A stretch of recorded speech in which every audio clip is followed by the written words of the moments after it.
then, but that's, you know, if like if you're ordered to kill somebody and you're under mind control, then you do it. You cast firestorm on your party, Right. and and you giggle and laugh and you roll a bunch of things, and someone will get a little upset, but I mean, don't let your magic user get fucking mind controlled, Yeah. and that doesn't happen. Right. I mean, that's because when you're told to attack somebody, you need to attack them. Right. Uh, Yeah. Defend me. Oh well. Okay.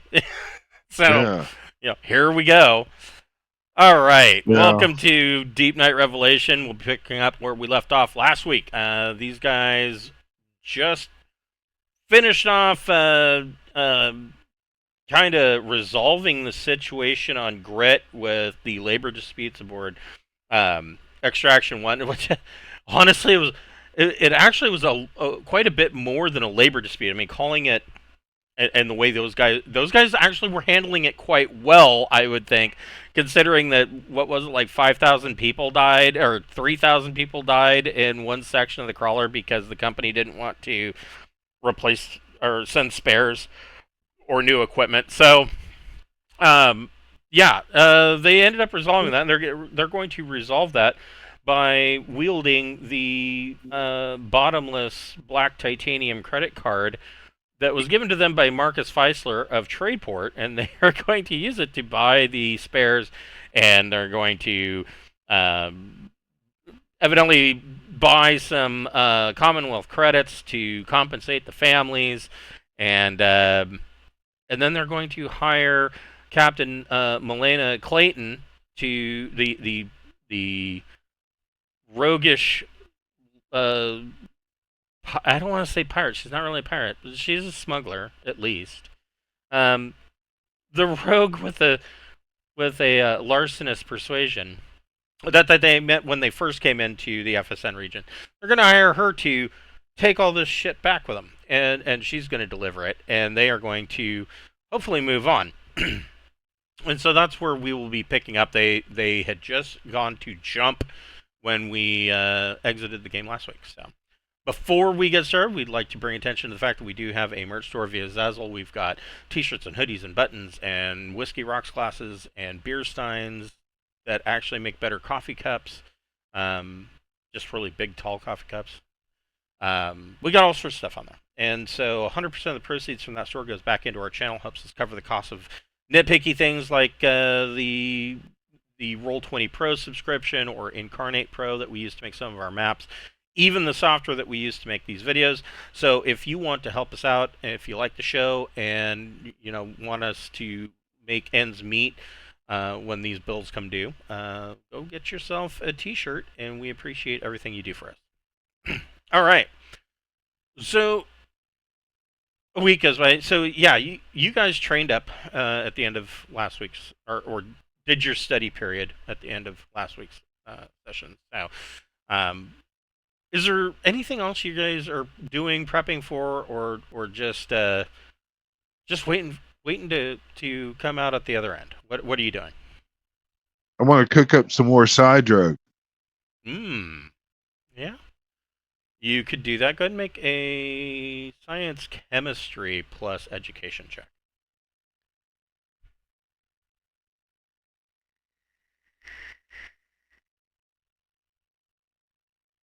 Science, chemistry, and education. Yes. She blinded me with science. 9. Okay, so that I've already got the recipe and everything. That's true.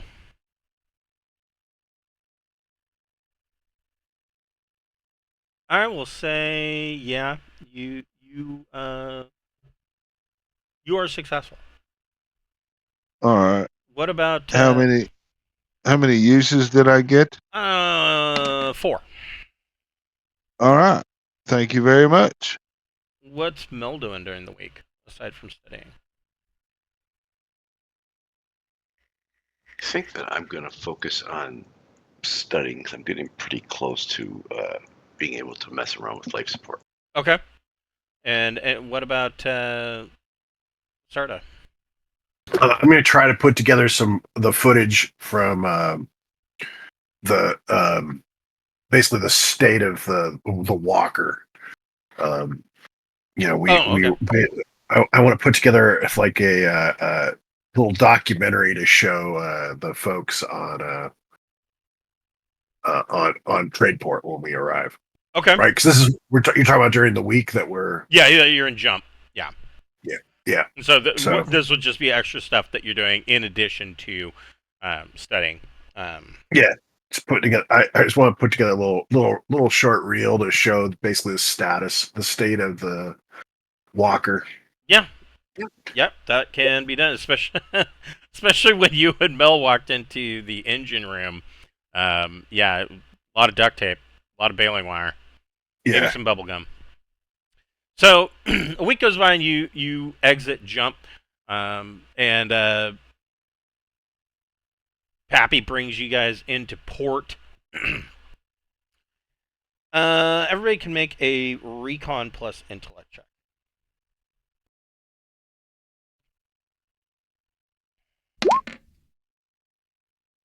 8.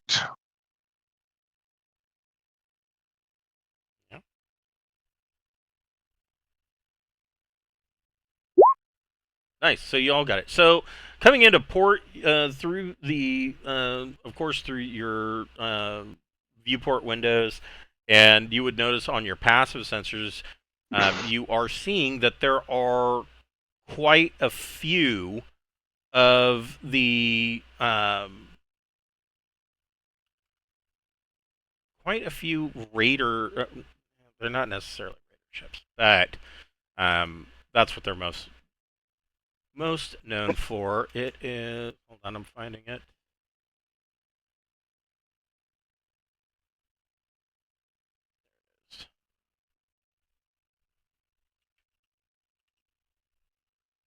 You're seeing a bunch of these.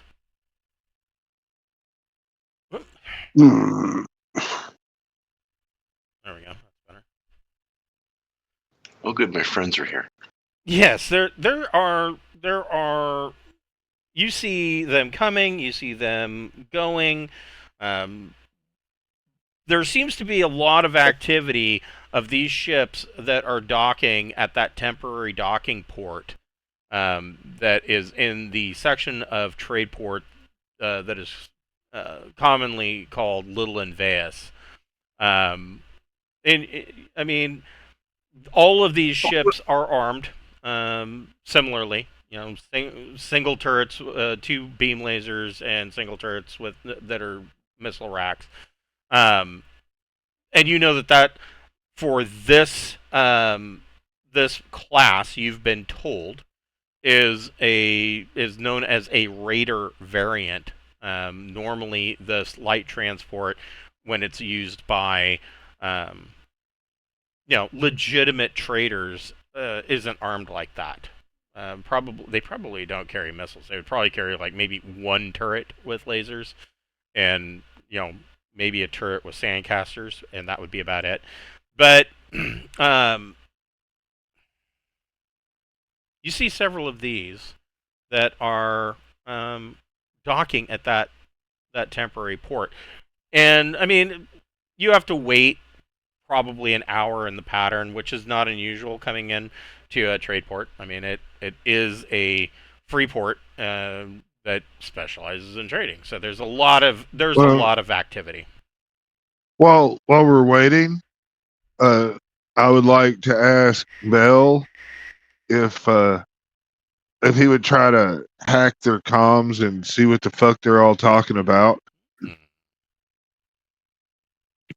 Okay, that would be a electronics comms plus your choice intellect or education.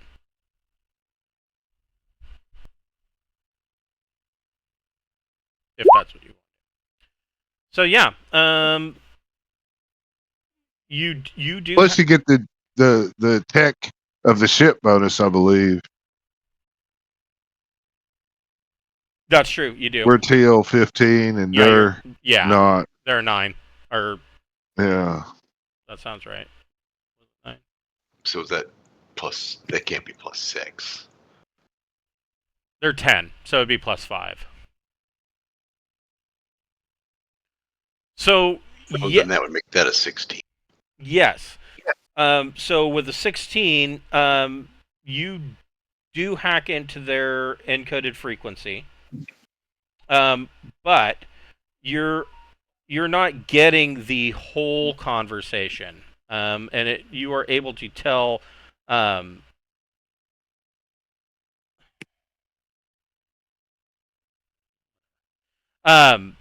You can tell that you're only getting part of the conversation, and the stuff that is being talked about is pretty mundane. They are delivering some supplies that were requested. Most of this stuff is like luxuries that are being delivered to the embassy, wines and you know special cheeses and luxury foods. But what Mel is able to determine, and of course he can't break into it, is that they are also using tight beam laser communications with Little Invest. We're going to need some specialty cheeses. Yes. Hakes caviar. Man, I don't know. Our ship is about done. I mean, right?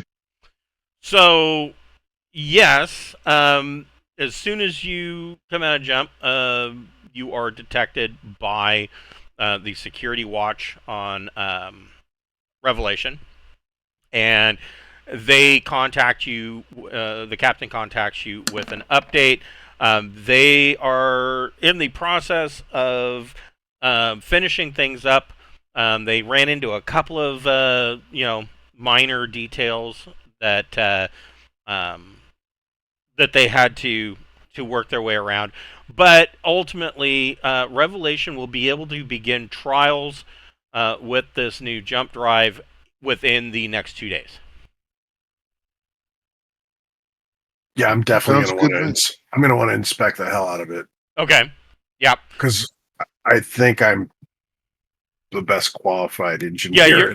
You're on probably more qualified than their chief engineer, to be honest. Yeah, because I've got 4 ranks. Yeah. At 4 ranks, I mean, he's chief engineer, and I think he's got 3. So there's that. Well, yeah. So I guess we're just our intent here is just to order the shit, get the stuff, put it on homegirl ship, and then get the fuck out, right? Yeah. So Wham bam, thank you. Yep. Han. And so Pappy brings you in and docks you with Tradeport. And the second that you set down, you see a couple of these ruffian enforcers that you recognize who they are right off the bat. They belong to Earle Egrane of the Enveus embassy in Little Enveus, and they are approaching your ship, and they tell you, Mr. Egrane wants to speak with you.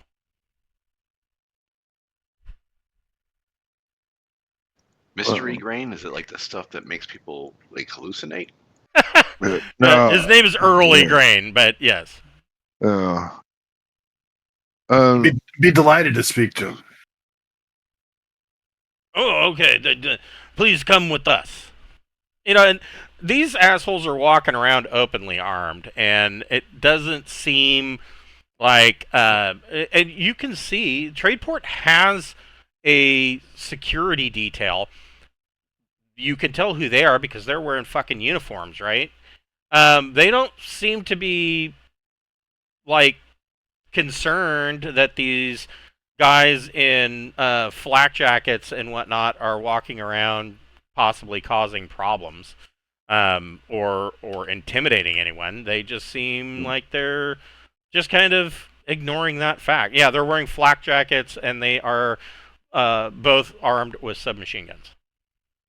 want to ask them if they know what it's about, and I want to try to use body language and psychology to read their reaction to see, if I can get any insight on if this is a good or a bad meeting Um, from our perspective. go ahead and make a science psychology plus education check.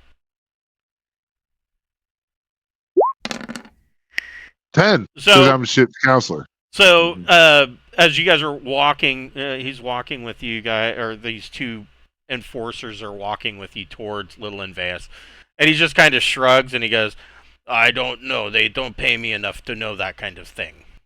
And you kind of judge that he's probably right. He probably has no idea. He was told to go fetch you, and that's what he did. I just laugh Fair and go. enough. I just laugh and say, "You and me both." He says, yeah, we have a lot in common, eh? And so you guys get through Little Invas. Of course, it is packed, busy, full of people. But you don't have to really turn sideways, because as these enforcers are walking through, everybody that lives in Little Invas knows who they are and seems to kowtow and get out of their way. And they quickly look away. They don't want to draw attention to themselves, kind of thing. And these enforcers just kind of lead you through into the embassy. And as you come in, Earle Egrane has this huge buffet set up with bottles of. He's got like a champagne fountain going on, and there's cheeses and exotic foods from all over. And he says, "Oh yes, come in, join me." And as you come in, there are, of course, numerous different individuals that they're kind of in little cliques. And as you did before, they try to, when you walked in, they would give you their name and try to draw attention to themselves in some way. Everybody can make a recon plus social check.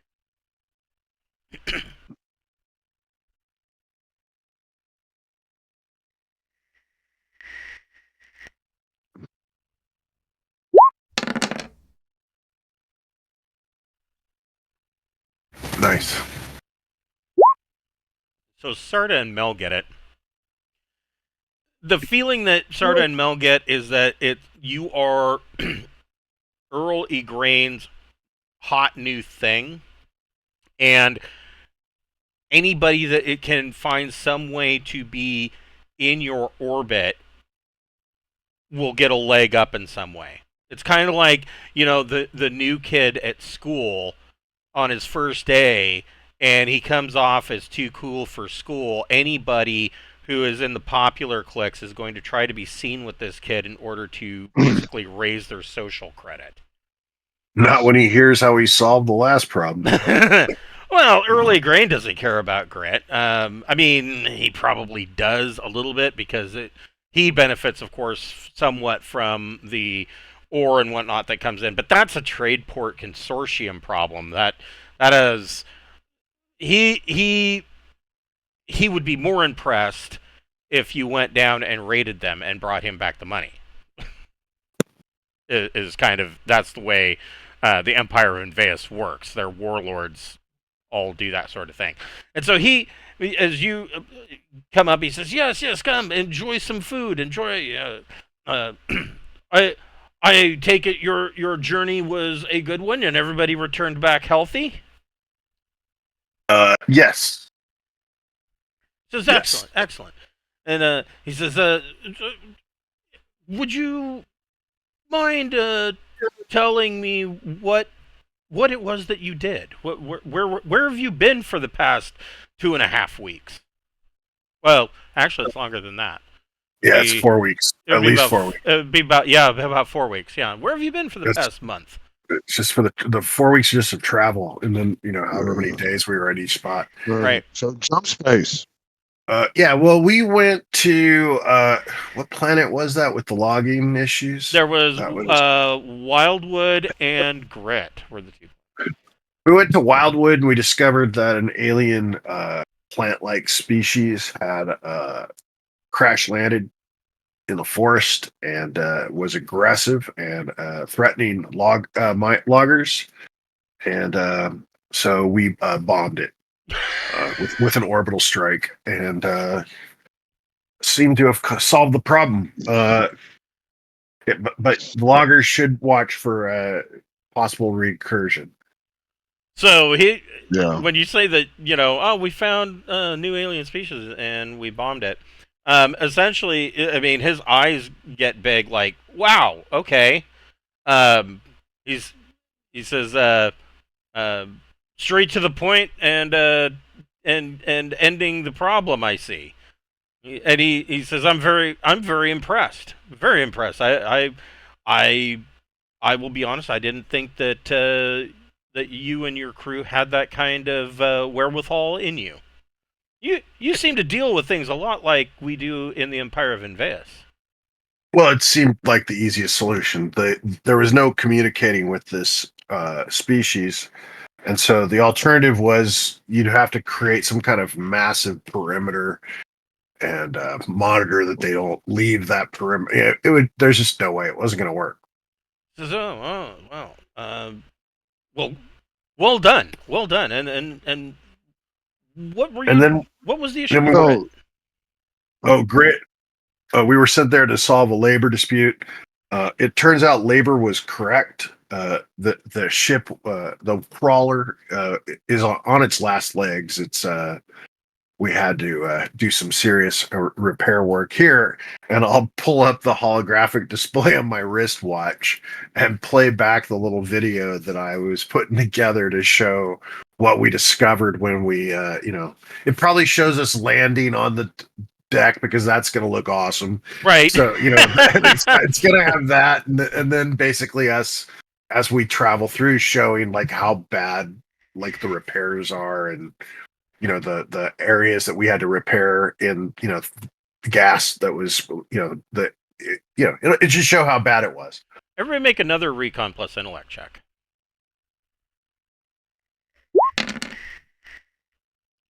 yeah.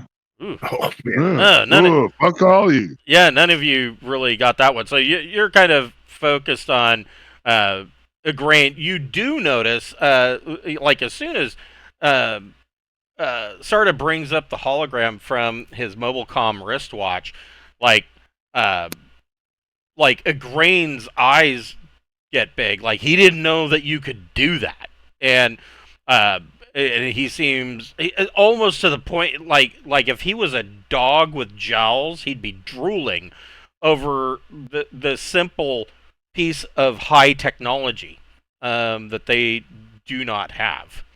And he's watching intently, and he says, "So, wow, it looks like he kind of once he kind of composes himself over the sheer envy of your watch, he kind of chuckles a bit, and he says, it seems that Mr. Feisler of the Trade Consortium has kind of screwed that one up a bit." Maybe. I don't know. I've been contemplating more important things lately. Like, what would you be interested in maybe a symbiotic relationship with a worm in your brain? And listen, what'll happen is when you die, this worm will have taken in enough of your cerebral cortex that it'll be able to preserve a lot of your soul, so to speak. Your thinking and your knowledge, and it will move on to another host after you, and you just continue your existence as part of a collective. Could politely step back behind Bocephus and sort of apologetically shrug and sort of shake my head no to the He says, a brainworm? No, that sounds terrible. I mean, it would only hurt for a few moments at the beginning, and then I assure you, you would no longer feel pain. So it's funny Probably. that you even bring that up, because there was a creature from Alternity Star Drive called the Teln, and there was a world um, that the entire world government, every person on that world, pretty much was infected with a Teln, and so they were hiding in plain sight as people, and Yeah. as a collective, and they were the I don't know if they were evil, but they weren't good. And I actually thought about introducing them in this campaign. I was like, oh, I can bring the Teln over. They were kind of insidious rat bastards, but um, and then of course right around right around when Alternity came out, Futurama was on with the episode with the little green glob on the guy's head that would take control of his mind. I was like, yeah, that kind of like that. No, he would not be interested in that at all. But Such a shame. he's still very interested in knowing more about all of this situation on Extraction One. Oh, so yeah. No, I don't want a brainworm. But going back to your hologram, I'm very interested in knowing more about their current situation. I mean, if there was this mass labor dispute and things are as bad aboard the crawler as it is, that very well could leave them defenseless. Thousands have died. Living quarters were toxic. The engine was disabled while we were there, which causes a problem because if the crawler ever stops moving, it sinks and gets buried in the sand. And so we were at that, his eyebrows kind of go up, and he says, "That thousands were killed. That is terrible. Those families should be compensated." And I highly doubt that the Trade Consortium is going to do such a thing. I would like to step up and make sure that all of those families receive, let's say, 10 years' wages compensation for each family. That's very generous of you. Yeah, that doesn't concern us at all, though. We're not in charge of these people. Any of that. I am under. Yeah, we do have a rep from them though that will be happy to coordinate all the details with you. Yeah, you guys you brought definitely hook up. You brought what's her name? Yeah, you did. You brought. See if I can find it here. It was the administrator chick. Yes.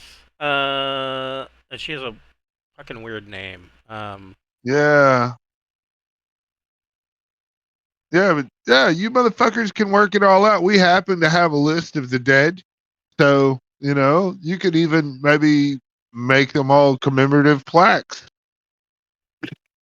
to present with the money. Commemorative plaques. Yes. Of the event. She's logistics manager, Cian Cornwallis. And yeah, she would be with you guys. I mean, I would assume that you would have her come along with you to Little Inveus, or maybe not. But Sure. yeah, I mean, she steps up and introduces herself to Earle Egrane, and she it is clear to you guys that she is completely out of her element and completely naive. She actually seems happy to be shaking this guy's hand, and I mean his hand's like all sweaty, because he's just gross. And she's like shaking his hand, and she seems genuinely thankful and pleased. She's thanking him, for taking care of the families, and 10 years' wages per family is far more than she was expecting to receive. And he's, oh no, think nothing of it. It's like she has no idea who this guy is. probably spends very little time off of Grit, and evidently, none of the raiders have hit Grit at all yet. Okay. Well, they're about to. That sounds like that's going to happen. That'll be fun. They can enjoy that. Well, what we'll do is we'll help her set up a bank account that this guy can wire the money to, and make sure she's got contact information for him. And, well, I mean, we'll he was just going to deliver crates full of Commonwealth credits that can that be works too. spent Yeah, anywhere, and all he needs to know is where to deliver that, and he will see to it that is delivered back to Grit, along with any I other want to read supplies. his mind. Read thoughts. Sure, go ahead and make a surface thoughts roll. Yeah, so that'll Surface be telepathy plus psi, yeah. and it needs to be. That's a 10. Yeah. Yeah, you only need an 8. So, reading his surface thoughts, I mean, in 40 seconds, his surface thoughts are that initially he thinks, well, there's really nothing of value. His initial thoughts were, if it's this defenseless, I could send ships to raid it. But, I mean, according to what I'm seeing from this hologram, there's nothing of value there other than raw ore, which is going to be difficult to fence. And obviously everybody's going to know where it came from. So he'd be far better off long term setting up a protection racket, somehow milking this thing for as long as he can, rather than take it out once. Right, exactly. And so instead, and he, at the end of that 40 seconds, in his head, his surface thoughts, he says, "No, I will continue to focus on the prize at hand." Yeah. Our ship. So that's what you get from his surface thoughts. Yeah, I'm thinking maybe our ship would be his thing. Well, I mean, sounds great. Appreciate it. She says, I'll talk to you later. Okay, see ya. No, wait. He says, please, have some champagne, and there's this excellent caviar that I had brought in, and says, but none of this. I was just making small talk. I wanted to know how your trip was, and of course, you are guests here, so I care about how things are going for you. He says, but I was wondering if perhaps you would allow yourselves to assist me with a small favor. Yeah, what's the favor? He says, it's actually quite similar to the situation that you just dealt with over on Grit, and I am having myself kind of a minor labor dispute, I suppose you could say. And I was wondering if once your vessel was completed, if you wouldn't mind, ferrying me to that location so that I could make a personal appearance there to deal with this entire situation. What are you offering? He said, what would you have? What's the circumstance of your arrival? He says, I can tell you, they are requesting mediation, and usually in this sort of thing, a delegate would be sent, but I care for these people personally, and I would like to make a personal arrival to quell their fears and let them know that I still care about them. Do you already have your bags packed? He says, I could be ready to go within an hour. Oh, well, cool. Meet us at our thing and just come on aboard. There's no price on your head or anything like that, right? We're not going to be Oh, going no. into a hostile situation. No. delivering you. I'm just thinking that we're going to take him and bring him upon Deep Night, and we're going to put him in a room with some serious interrogators, and we're going to find out really what the fuck his big eye on the prize is, and we'll go from there. But I'd much rather have that while he's in our ship than here, where Sure. Oh yeah, we're sure. so I'm my thought process is tell him, hell yeah, we'll take you, and we got your back, buddy. If you seem okay, come on, get your shit, come jump on our ship, and we're gonna go, and it's gonna be great. Okay. We'll have tea and crumpets and fucking circle jerk. Fucking, you're gonna love it. So he tells you he will meet you at the mobile dry dock in an hour. All right. There we go. Yeah. So Look, he's got a whole bunch of ships with a whole bunch of guns that I think he can say "fuck you" anytime he wants. If he's on our ship, that he loses that in whatever his intentions. and so you guys kind of leave the embassy to go about your shopping trip, and of course Cian Cornwallis is like, oh, he seems like a really genuinely nice person. Yeah, he's gonna try to use you up, man. Yeah. He's going to be making a huge political statement by just showing up on our ship. It's the biggest ship that they've ever seen. Oh yeah, but that'll be short lived when he never gets off it.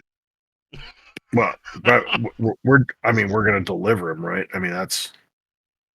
Oh, I don't know. I mean, it depends on how. I'm thinking if he's wanting to jump on our ship and go get dropped off somewhere, when he gets on our ship and we fixing to go, we're going to find out really why he wants to go. And if it's nefarious, then we should assign one of the bug dudes to show him around the ship. Yeah. So Yeah. I'm just thinking, my main concern is all I'm really focused on is getting the ship fixed, so we've got it up and running and we're on it. I don't trust these motherfuckers. I think we need to turn our space wizard on him. Once we've got him on the ship, we can have him and. Oh God! Oh yeah, I mean, there's we can role play 1 in 6 chance that the space wizard's not even dressed. He's just walking around purely naked, but still has his wizard hat on. That's it. Yeah, as one does. As you know, I mean, we'll let him be his official attaché to our ship.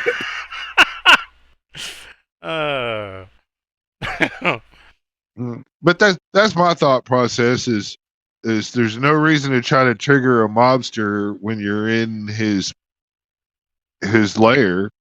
Yep. Let's get him on our ship, get him the fuck out.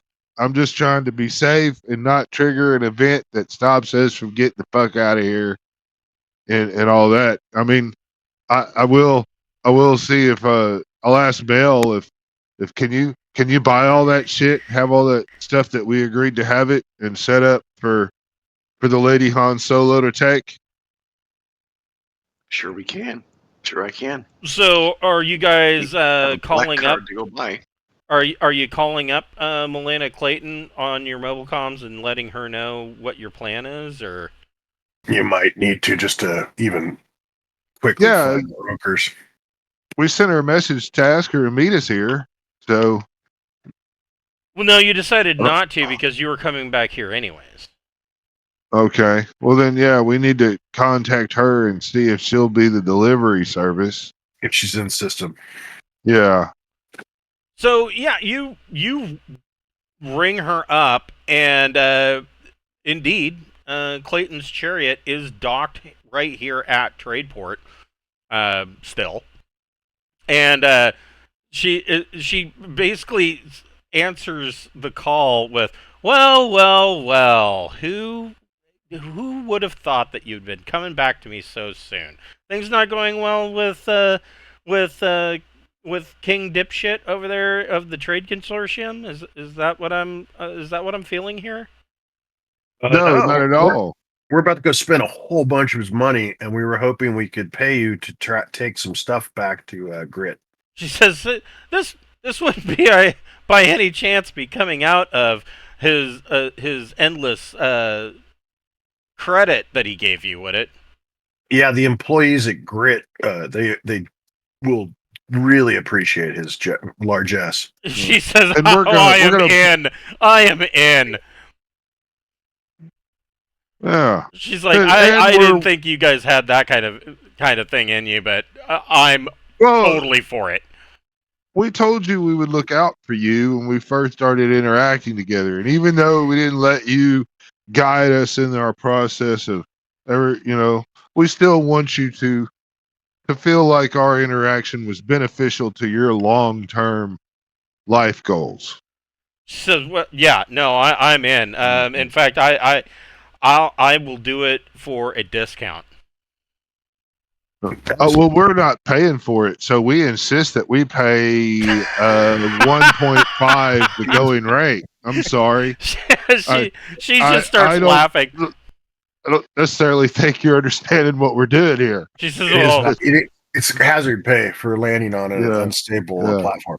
she says, Before absolutely. we continue on talking, I'm going to ask you to pull out your notebook and look up the word fleece. We're going to fleece this guy, and your prices should be set according with that mindset.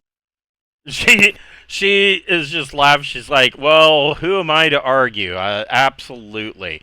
She says, anything that you're going to ship, you can have sent to my docking bay, and let me see, just off the top of my head, how much space does she have? And there'd be one passenger as well. We brought one of their representatives to coordinate the purchases. She says, excellent. I'll have a stateroom all made up for them. Let's see. Oh. It's She's pretty cool, but she masturbates a lot. It's pretty crazy. It is a...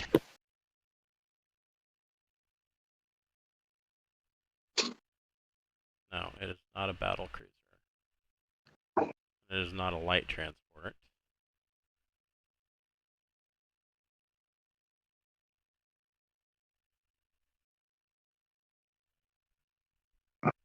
Is it? It was like a far trader or some shit. Yeah, it was very similar to like a far trader. But she had well, it was larger than that, but she had quite a bit of Like a free trader or something. I don't know. she had quite a bit of cargo space. And Tradeport.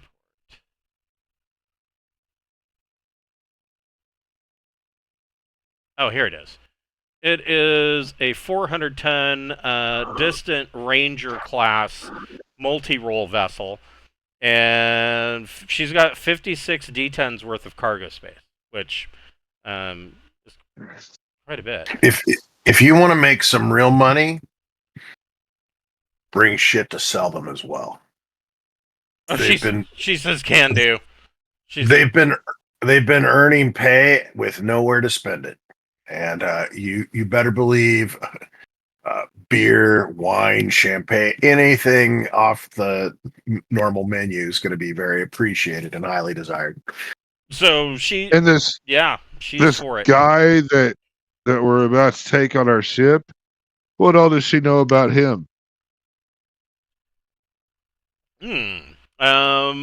Make a persuade plus social check. In fact, you can make that with a boon. So you can roll a third dice. That's better. There we go. Yeah, so that'll be 8 plus 2 is 10. So she says, "Oh, Earle, you want to know about Earle Egrane?" She says, "Well, she says he is kind of the thorn in the side of one Marcus Feisler of the Tradeport Consortium. You see, there was a temporary dock that was set up outside Little Invas that was originally set up for construction work, and the entire thing, of course, being temporary, it was never meant to be there this long.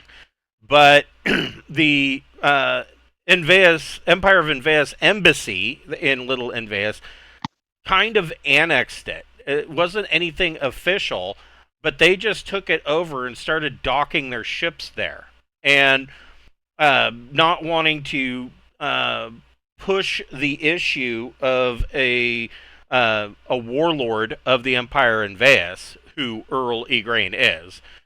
She says that essentially Tradeport Consortium and Marcus Feisler didn't really want to bring the issue up. She says if somebody were to accidentally make that temporary port go away, it would go a long ways in making putting Marcus Feisler into your debt, or good, or at the very least paying off any debt that you would have to him. And he's not going to miss the fact that Little Invas is no longer capable of using that port. But she says basically Earle Egrane is the Don Mafioso of Tradeport, and causes a ton of problems, and nobody really wants to raise the issue with him because they're so trigger happy. Thank you for your information. That really helps a lot. He just made a huge donation to all the workers on that crawler. She said, "Of course he did, and he's probably planning on getting it back." Well, sometimes people's plans get interrupted by turns of events, and that is what is about to happen to our good friend Warlord guy. He is about to find out the second half of the FOFA. Or no, FAFO. Yeah, FAFO. What are you talking about? I'm saying he's fucking around and he's about to find out. Oh, really? Yeah, I think we're gonna have to peel the cap back on this guy when we get him into a chair and strap down. We just talked to him, right? Yeah, Yes. he's fixing to get on our ship. Oh, yeah. We're taking him away. That's true. Yeah. So I mean, he's basically turned himself into the intergalactic police. We're gonna turn Mel loose on him. Ask Mel to fillet him and only give him like a pair of fingernail clippers. I'm in.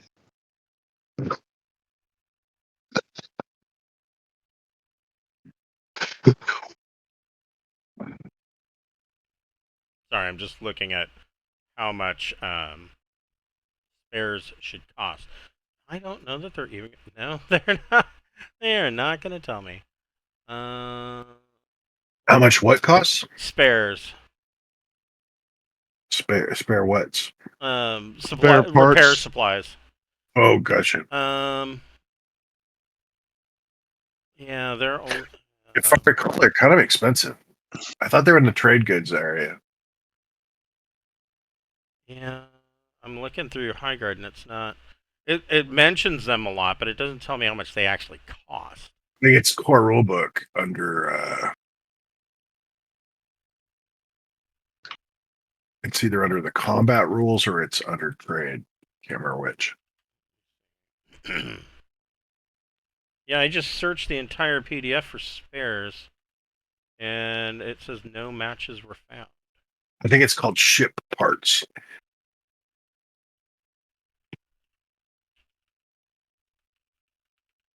No. Nope. Just parts.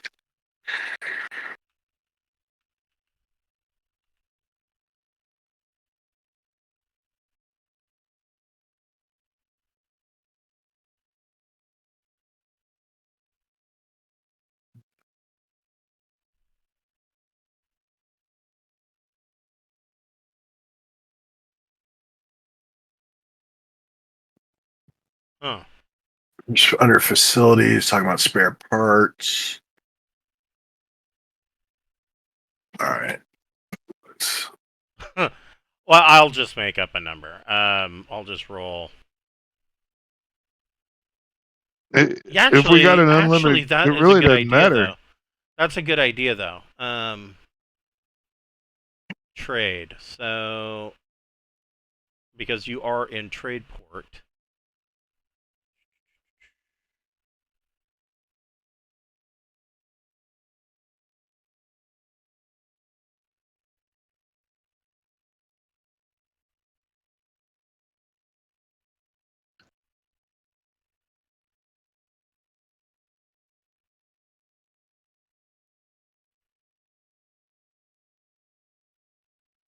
Huh, that's really strange.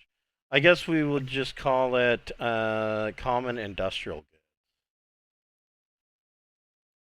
goods. So 2D times 10. So it looks like they are going to be. Uh, oh, that's for the tonnage.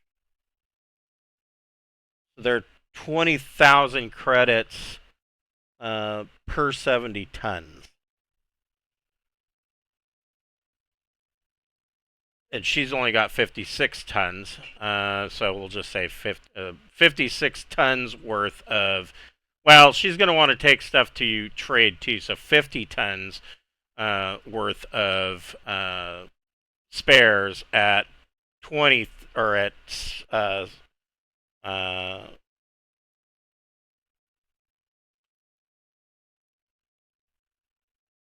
yeah, at 20,000 credits is how much is going on would be going on the credit card. Plus her fee, depending on how much you want to pay her. Oh, she needs to get paid 100 grand. Okay, so you're looking at 120,000 credits for this for this trip. And within this hour, you guys spend some time in the markets of Tradeport, purchasing the spare parts, and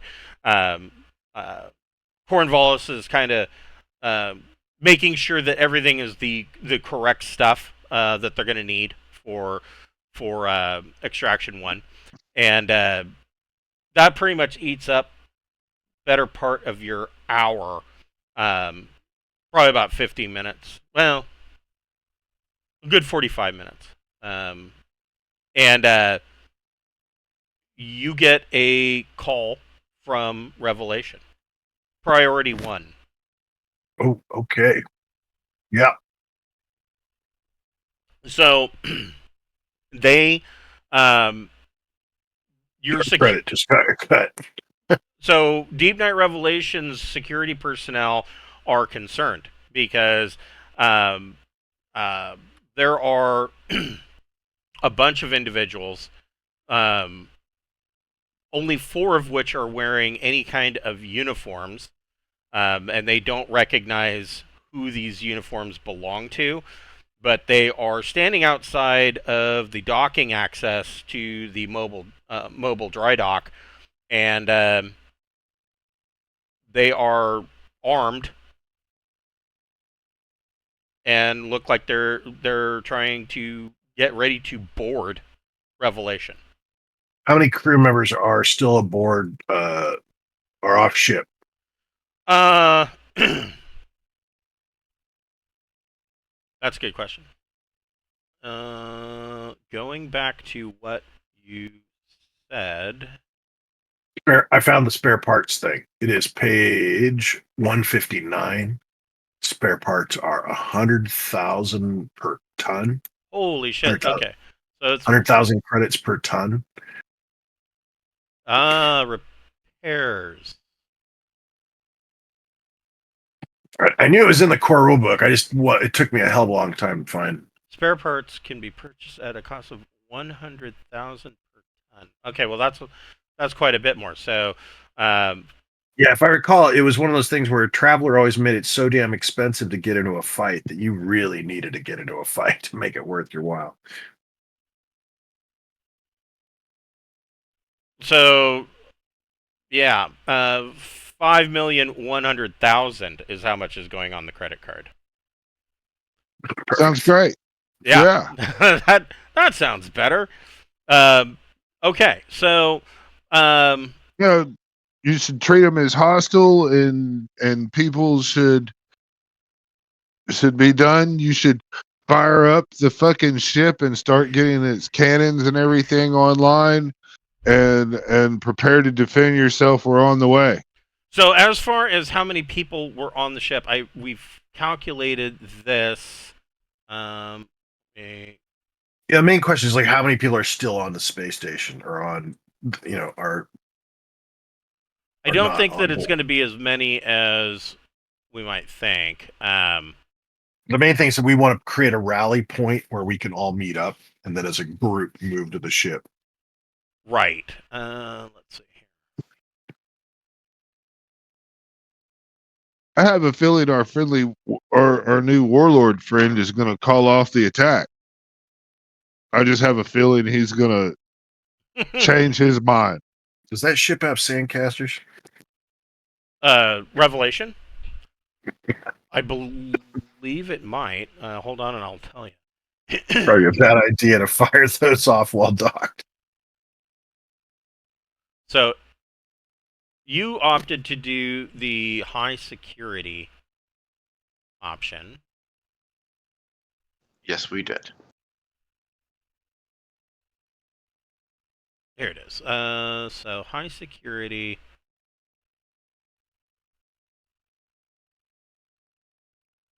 The ship was only inoperable 20% of the time. So I guess right now, because they are in the final throes, the ship is the power plant is online, and so is maneuver drive, but it is not jump ready as of yet. That also means that all weapon sensors and everything else are operational. Awesome. As for how many people, I mean, they were doing rotations. I would say that probably 2/3 of the crew are aboard right now, with 1/3 of the crew being on, probably in the gambling dens of Tradeport. All right, so let's try to contact the third that are off ship. Let's try to find a place to rendezvous, and as a group, let's move back to the ship.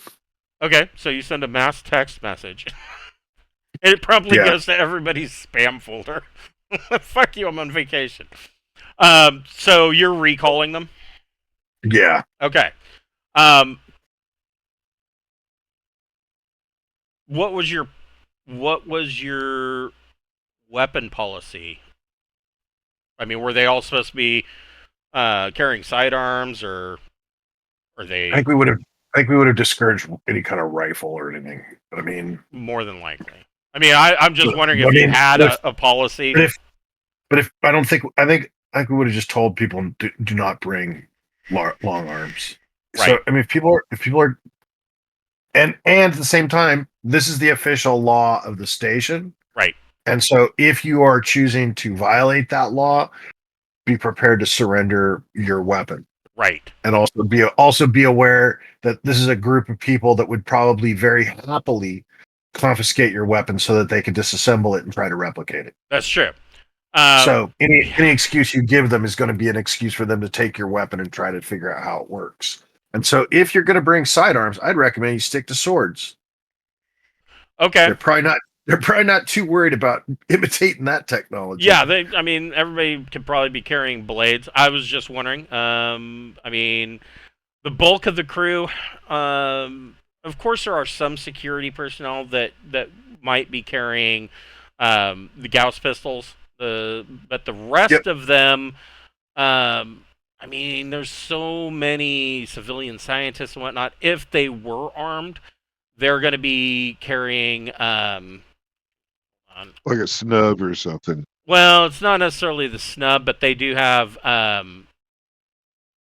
think it's so stupid that they don't have stunners as a part of They've got the CS5, which is a concealable pistol. and then and even that for a lot of the especially the scientists is going to be overly complicated, and so more than likely they will be carrying either the IS-4C or the 635. Okay. Which, you Well, know, let's all. that's a pretty good Yeah. revolver. I mean, but like I said, most of the scientists are revolvers about the level of firearms training that they're going to be able to handle. Fair enough. If Well, I'd let's. realized, I'd have insisted that we stock up on stunners before leaving our first port of before leaving Fist. We can work on Right. that later. Yeah. Learn from our mistakes.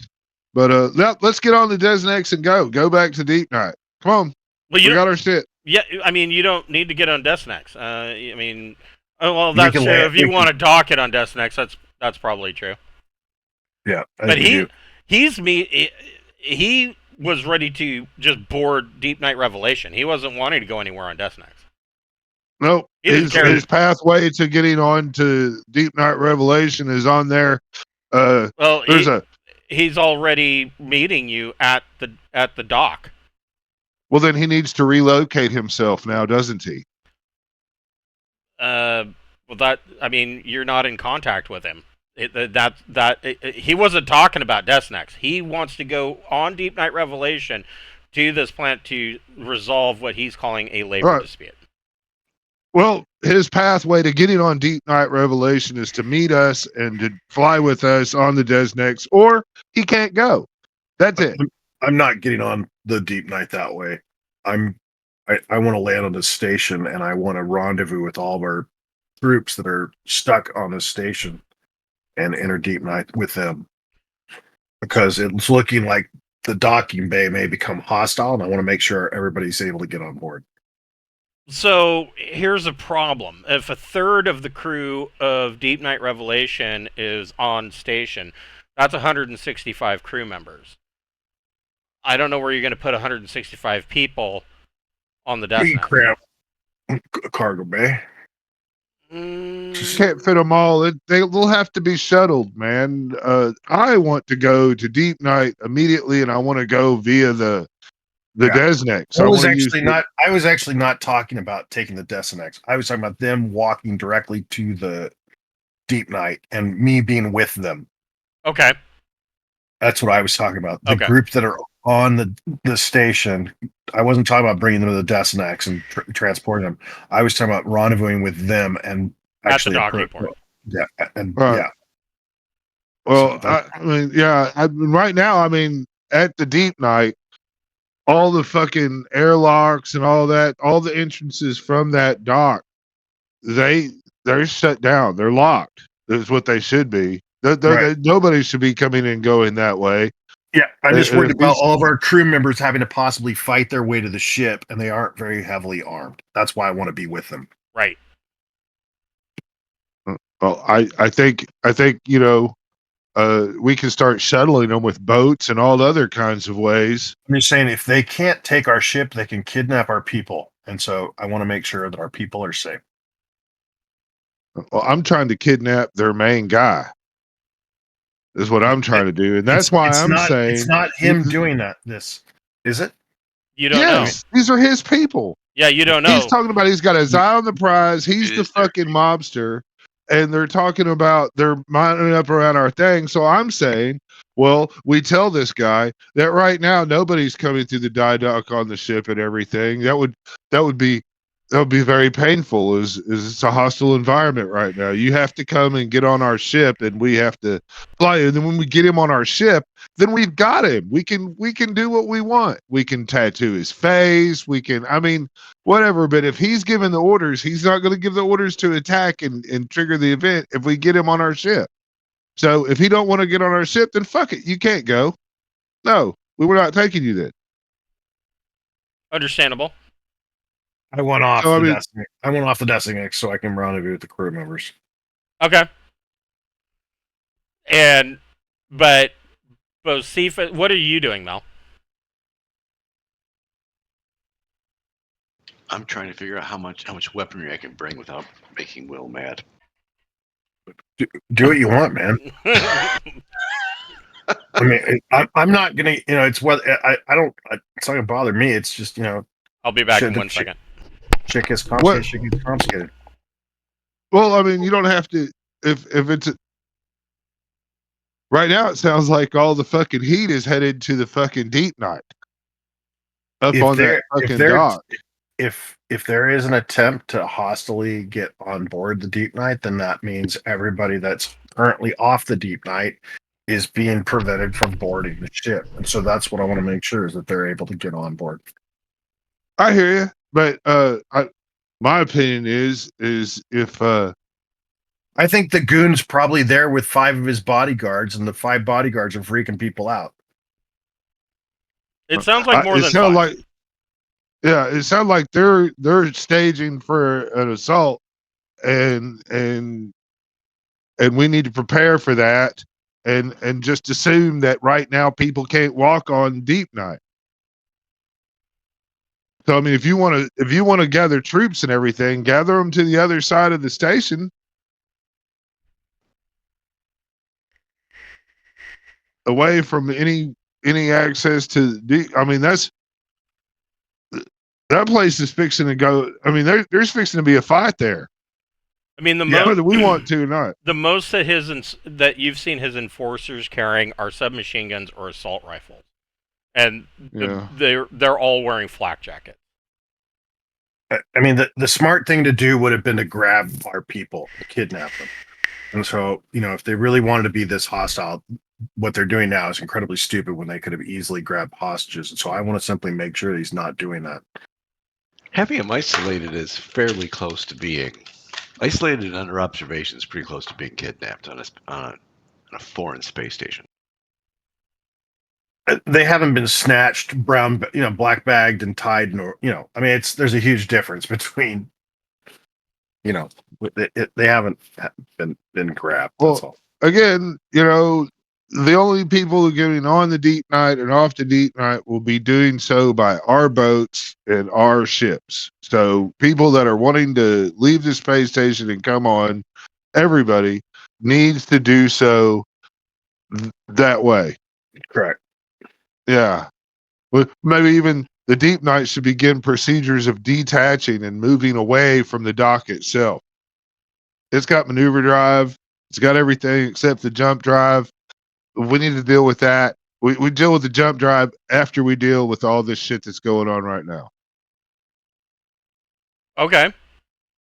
So yeah, we're going to tell the Deepnight to go ahead and disengage from the dock and move around and prepare for all ships, boats, and everything else to drop whatever they're doing and begin transporting our people to Deepnight Revelation. Okay. Okay. So you order exactly that. And you can actually, from where you're at, you can feel the entire station kind of jolt for a second as Deepnight disengages from the mobile dock that has been attached to the backside of Tradeport. And you get 2 calls coming in on your mobile comms, like almost immediately. One is coming in as being from Marcus Feisler, and the second one is coming in as being from Earle Egrane. All right. Does anybody particularly want to handle any one of the other calls? Particularly, I'd like to talk to fucking the gangster. I think that's Earle Egrane. Yeah, that's Egrane. You want to take Feisler then, Mel? Sure. All right. Okay, so Marcus Feisler is the second that you answer the call, Marcus Feisler of Tradeport Consortium is all kinds of agitated. He's like, I just saw that there was 5,100,000 credits put onto the line of credit that I extended to you, and I am also able to see that part of that money is going to Captain Milena Clayton, and that she's getting ready. She's already filed a flight plan for Grit. And then I also see that your ship is undocked, and evidently your gunnery crews have taken aim on Tradeport. What is going on here? Got that Well, one, Mel. Yeah, it was me. We're getting sort of, first of all, regarding whatever the hell her name is, I cannot remember it. Clayton. Clayton. We're doing some trade deals. We have the line of credit. Not to mention, not pointing fingers here, but there were some definite maintenance issues down on Grit that I'm sure were just a result of a miscommunication or a lost packet that resulted in the deaths of tens of thousands of people, or thousands of people. So we fixed it for you. And as for why we're undocking, I'm looking at the crowd of people that you've let gather in front of our dock. That's looking an awful lot like a boarding crew. Go ahead and make a persuade plus social check.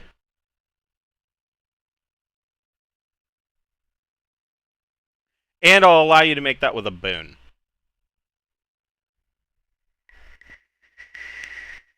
Well, then let me try to find out where the hell that button is. It's at the top in the center. There we go.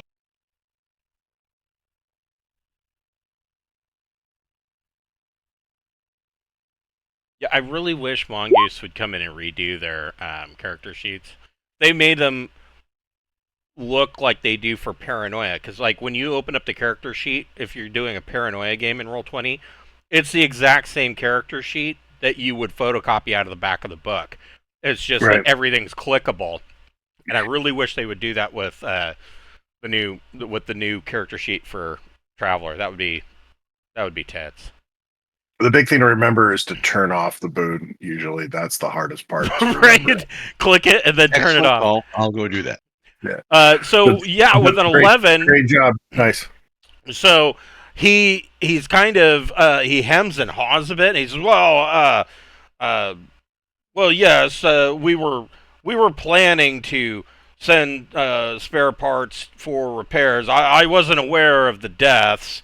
I'm going to have to speak to my logistics advisor about that. I was completely unaware of that situation. Thank you for On the bringing plus that. side, the spice shall flow. Yes, he says, thank you for bringing that to my attention, and I apologize for getting upset about that.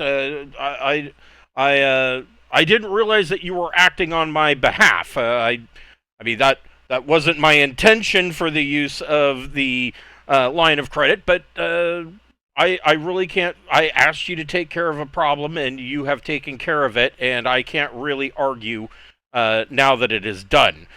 So you have my thanks. As for a boarding party, no, that is not from me. That is not from the Tradeport Consortium. And he says, oh, "Hold on just a moment." And he on your screen of him on your mobile comm, or rather on your hologram or whatever from your watch, a second screen comes up that is Tradeport's internal security cameras that are aimed at that mobile dock. And he says, "Oh no, that's not Tradeport Consortium. It seems that you have roused the perhaps friendship is not the right word of the Empire of Inveus. That seems to be men that are beholden to Earle Egrane." Yeah. And he's quick to add. He says, "I don't know what's going on between you and Little Inveus, but we would appreciate that if there's any shooting that's going to go on, that to not damage Tradeport. We really can't suffer any more damage than we've already got from our own lack of repairs." I would take it as a personal kindness if you would stop aiming your ship's guns at our mobile dock and at Tradeport. They've been aimed at you for weeks. You just didn't know it. We didn't know what kind of reception we would have. I mean, even at updating TL10, they would pick up the EM interference of a bunch of pulse laser turrets suddenly coming alive and aiming for a broadside on their port. Well, we're going to be acquiring some new firing solutions for the Empire's ships fairly shortly, because we're going to hold them all if they do not back the fuck off. He says, well, okay. This is called gunboat diplomacy. Yes. He says, understood. Just we would take it as a personal kindness if you didn't destroy Tradeport in the process. I mean, his attitude has completely changed at this point.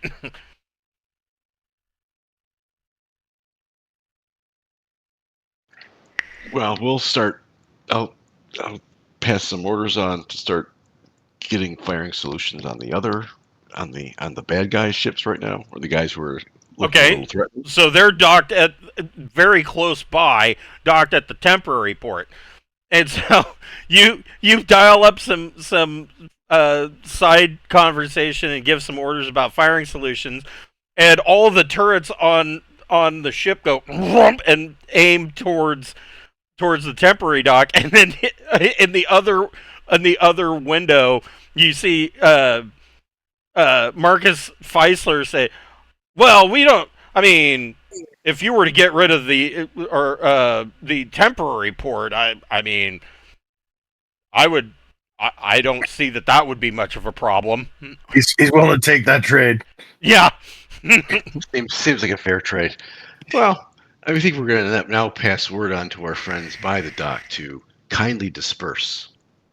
That probably made Bocephus' conversation a little more exciting. So, Bocephus, you answer your call from Earle Egrane, and he is he's not quite as upset and up at arms, but he seems a rather indignant, and he says, "Well, I thought we had a deal. I was going to board your vessel, and you were going to do a favor for me in helping me with this labor dispute, and now your ship is taking off, and there are alerts all over that your ship is targeting the station." Yeah, having people preferring to board our ship without an invitation is a rather rude and disgusting practice, but we're still willing to take you. Just come meet us as the Desinek. Don't you cut me off now, because this is a huge misunderstanding, sir. Yeah, well, fine. Then come aboard the Desnex, and we'll take you aboard Deepnight and drop you off, and you can, come. But he says, just these 25. Just know that central cannon on our ship will cut through this space station from one side to the other like fucking butter on a knife, you piece of shit. You need to know your fucking place. He says, Sir, again, this is a huge misunderstanding. These 25 individuals, these are my bodyguards and personal attendants that I was going to take with me for my own personal protection during this labor dispute. We are not attempting to do a hostile boarding action. Well, hey, we'll be your protection. We've got your back. Come on, come to the Desnex. Make a persuade plus social check. Here we go, fellas. Not bad. 9. He says, I mean, I think I just lost connection. You what? I'm back. I thought I lost connection because the screen told me you have lost connection. Oh, shit! Weird. So he says, I honestly wasn't aware that you were this paranoid about situations. I don't necessarily know that I feel comfortable traveling with you at this time. Fair enough. Then I need you and all your ships to leave the other bay there and exit the system immediately, or face our wrath. You have 12 hours to leave the system. Have a good day, and I'll turn it off. You're telling him to leave Tradeport entirely? Yep, he has 12 hours to remove him and all his ships. They need to be going. Anything left in this area after that point will be considered hostile, targeted, and fired upon. And right about that, now's when Mel's conversation shifted all the guns to his ship. Yeah, everything just aims at Yeah. the temporary dock. You're about to find out just what a technical advantage can do to a serious piece of shit warlord. You fucking donkey dick sucking piece of shit. Well, that escalated quickly. Yes, it did. So, the woman that does logistics for she's got to be excited about this future. yeah, she's kind of looking at you guys like, oh shit. And, her jaw's just hanging open. She's not quite sure what to do, and here she is, a pencil pusher that she's one level below HR, working on a mining rig, and now she's in the middle of intergalactic gunboat diplomacy and possibly the start of a small war. We're in the middle of a 20-year suicide mission. If you're interested in accompanying us, you shouldn't have traveled with us. We're on a 20-year suicide mission. We don't give a fuck. We're fucked up, yeah. We're not playing. So, let's see.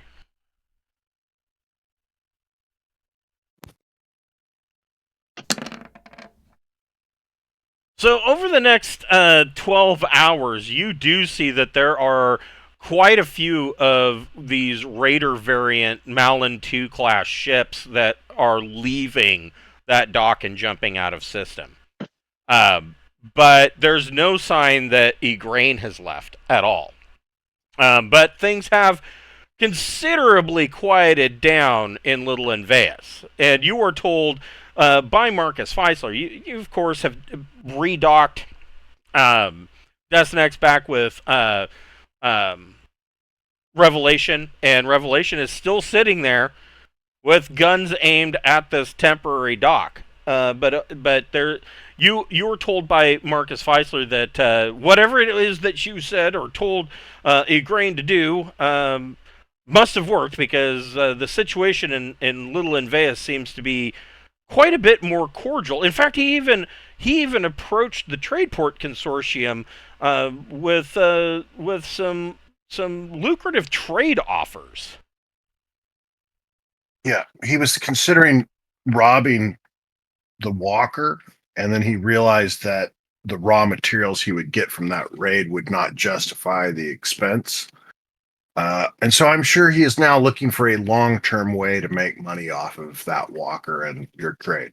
He says, I have no doubt. I don't trust the man at all. In fact, I wish that he wasn't even on this station to begin with. Would you like us to go remove him? We have the technology to do so. The thing that concerns me, do you have replicators? How are you producing the goods that you consume or spare parts that you may need? So we're about to give him a bunch. That was part of the deal. And so his thing was, no, they had workshops and whatnot. They could build some spare parts. They could minimally build and not replicate, but they could minimally build. Construct stuff to build up the station. Not quickly, though. They're TL8, right? I'm trying to remember what they're 10. They're TL10. Okay, but so, part of your deal was giving them. Well, part of your deal was giving them fabricators, or right. At least partial fabricators, and he didn't even want fabricators that would create higher tech level items. All he wanted was the ability to mass produce tech level 10 electronics, and so that he could get a leg up, because pretty much because of what Tradeport is, pretty much everything is imported and then exported that way. And so his idea is that by getting these fabricators that he could mass produce a bunch of tech level 10 stuff, he would then be able to undercut the competition and offer it at a basically a sale price and get a huge influx of cash that in turn he would use later to fabricate parts to continue the construction of Tradeport. You need to construct spare parts right now to service this station. I'm not sure who's in charge of your maintenance, but I would allocate all machining to fixing this station as your highest priority, and then I would make sure that you have a regular schedule for routine maintenance. But your ships, it has to be the highest priority. This station's survival requires it to be up to date and serviced, and that is the most important thing that you have. Period, is the integrity of the space station. And he agrees. He agrees wholeheartedly. He says that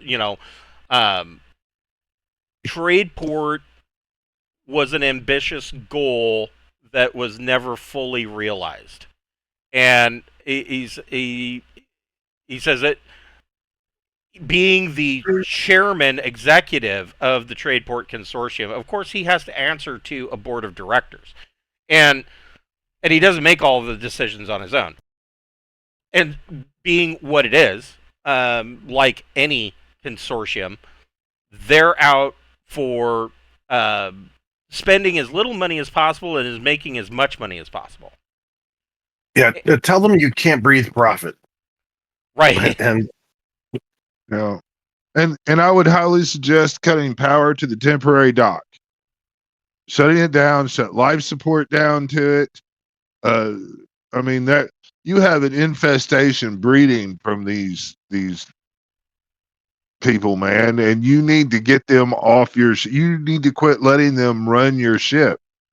The problem is that once we're gone, he's not going to have he's not going to be able to reinforce any of that. Well, you'd be surprised. So he basically kind of tells you a little bit about he's not so after your actions, he's not as concerned about Little Inveus. In fact, he thinks that Little Inveus is probably not going to be a problem anymore within the next year because of what you did. So he kind of tells you a little bit about the Empire of Inveus, and the name Empire of Inveus makes it sound, much. It makes it sound imperialistic, right? It is not. Essentially, the Empire of Inveus has very little central government. Instead, what you have is a bunch of separate warlords that all control their own little fiefdoms, and it is it is not a sustainable system because most of their income and how they sustain themselves comes from raiding independent planets or planets in either the Republic or in the Commonwealth. And they raid those planets so much that they know that there's nothing left to raid eventually. And so once that happens, then of course, then the warlord that is doing the raiding, their people start to starve because they're not able to steal from anybody. So it's not a sustainable system. But all of those warlords, the part where the central government of the Empire of Inveus comes in is all of those warlords kind of talk to each other. And the biggest number one thing to not do is to upset the status quo and make it obvious what is going on. And by you guys doing what you did, you basically put a big spotlight on Earle Egrane. And the other warlords are not going to allow that to stand. And so the likelihood is that he is either going to be removed and recalled, possibly with another warlord that will show up, and I mean that could go either direction. Or a very likely scenario is that Egrane has been seen as causing too much of a problem, and he will simply be eliminated, and they will no longer be a problem. He was trying to upset the balance to begin with because he wanted to arrive with us. So Exactly. Yeah. And if you bring that up to Feisler, he's going to tell you that there was no labor dispute. He wanted to ride on your ship, have you take him out to this planet, and then he was going to use this huge 75,000-ton warship to basically strong arm a planet or city into giving up all of their loot, and he was basically going to force you to raid with him. And what he figured was that because your vessel is so large and so powerful, that nobody was going to put up any kind of fight. yeah, that wasn't going to happen. So I mean, well, evidently he wasn't willing to fight for the ship. Is what it looked like to me. I mean, either way, I mean, if you gave him a 12-hour deadline, most of his ships have left. He has not. And the embassy is still active, although it has been very quiet. Probably the quietest that it's been since the Empire of Invea set up an embassy on Tradeport. And he tells you, he says, within the next 12 months, I highly doubt that Earle Egrane is going to be anybody's problem anymore. the funny thing is, if he'd shown up to our ship with only 6 bodyguards instead of 25, totally might have gone down different. Right. Yeah, he got greedy. Everybody make a Recon plus intellect check. 10. Nice. Okay, so I'm assuming that you guys are probably on the bridge of Revelation. And Mel and Bocephus, Sarda doesn't notice because he's in the middle of a comms call with Marcus Feisler. Oh, yeah. Right, you're in the middle of a comms call with Marcus Feisler, but Bocephus and Mel, out of the corner of your eye, you see it on 2 different screens, that a large vessel has come out of jump space. And when I say large, I mean your passive sensors are reading it at well, at this range it's hard to say, but it is in the tens of thousands of D-ton size. It's a big jump came in. Nice.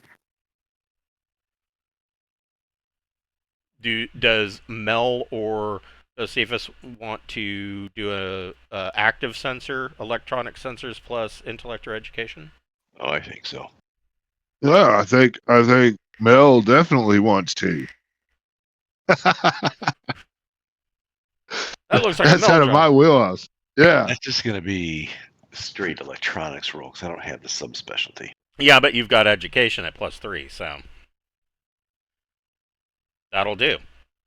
So, yes.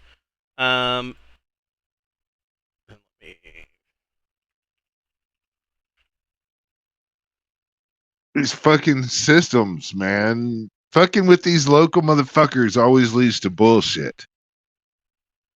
And then, hold on before I show you this.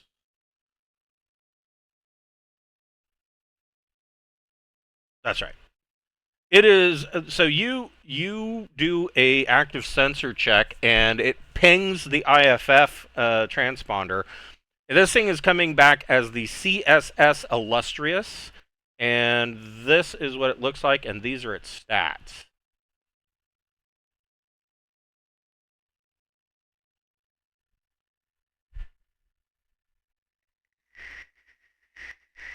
She's a big boat. It's like they. Oh, yeah. It looks like they stuck some extra shit on the Space 1999 ship. Right? Added a couple Challenger space shuttles too. 8,880 fucking hull points. And it does Cool. have a spinal particle accelerator, but it's only TL-12. Yeah. And it immediately starts broadcasting on all channels basically a fairly friendly greeting announcing its arrival as the CSS Illustrious. It's on a mission of exploration and goodwill along the Coreward frontier. It is a Commonwealth, basically their big pride of the fleet ships, the Indomitable-class, and it is on a. I mean, this is similar to you guys. This is a out-and-out warship, but Mel, you can immediately. So they're saying they're on a mission of exploration and goodwill along the Coreward frontier. Anybody that wants to come aboard. It invites all leaders of Tradeport and of the planet Bayou down below. You're welcome to come aboard. The Illustrious is willing to send out shuttles to shuttle any planetary or Tradeport station leaders that want to come aboard and meet. They will be having a big state dinner, inviting everybody. And they immediately see the situation going on with Deepnight Revelation, and the captain of Illustrious kind of his name is Captain Lang, and he says, "Oh well, it seems that you're having a bit of local color going on." He says, and their sensors send out a ping. He says, "Yes, Deepnight Revelation. I would also welcome you to come aboard as well." He says, "In fact, I would like to invite your command crew to come aboard for a dinner with the Illustrious's captain, myself, Captain Lang." He says, "Perhaps we can all put our guns away and perhaps make nice." Our guns aren't trained on him, right? No, your guns are still trained on the temporary dock. Well, And Marcus Heisler radios in. He says, "Oh, no local color. Welcome, Illustrious. Yes, welcome. No local color. Just taking care of a small problem." How do you guys? I think we should just kindly go, look, we've just completed our task here, and we appreciate the invite, but it's time for us to go along, baby. We've Actually, they'd have a lot of information regarding the path we need to travel. They would, and that's the other. Yeah, because your path goes directly through Commonwealth space. I think we definitely want to talk to them because we're headed into their space. All right, well, let's make sure we bring a good collection of Fallout videos. Yes, in so we various can formats. So we can kind of know what we're about, and let's see, they're TL-12. You might have to see if you can put some on VHS. Some Betamax tapes. A couple of DAT recordings. Well, I mean, we could hook it up on a neat little holo projector and shit, and just give it to them to look at and dream about late at night. Yes, drool over your ship. Okay, so we will break here for this week and pick it up with you boarding. I'm sorry, what was that? That 2 hours went fast. Yeah. Well, we were shooting the shit about bad players and how we deal with them, but yeah. But this is a great spot to break. We will break here and pick this up next week at 6 o'clock on Friday. Thanks. You're welcome. I had fun. Yeah. All right. I will see you guys next week then. Take care, all. Thanks. Yeah. Have a good night. I always think the best way to deal with fucking mobster bullies is to fucking stick a gun in their face. Yes, it They is. tend to not want to play anymore. Yep. Let them try a boarding action would have been painful. Yeah, there have been a lot of people getting shot. You know, that comes with opportunities for operations. That's true. Right. And DNA collection. Yes.